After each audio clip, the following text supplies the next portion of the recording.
Jeigu turite universalų vartų imtuvą, kurio atmintį galite papildyti iki 500 vienetų pultelių, tai parodysime jums tokį variantą, kad paprasčiausiai net be meistro pagalbos galėtumėte naują pultelį prisirišti prie turimo imtuvo. Tai šiuo atveju turime veikiantį Aprimatic pultelį, kuris jau yra įrašytas į imtuvo atmintį.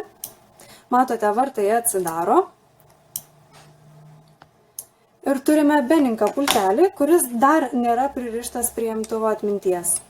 Paspaudus mygtuką vartai neatsidaro.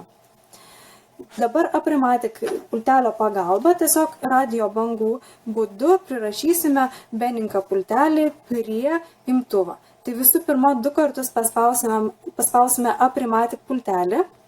1, 2. Ir 3 kartą paspausime ir iš karto spaudžiame Beninką pultelį. Atsirado garsas, paspaudžiame 2 kartą ir 3 kartą spaudžiame Aprimatic pultelį.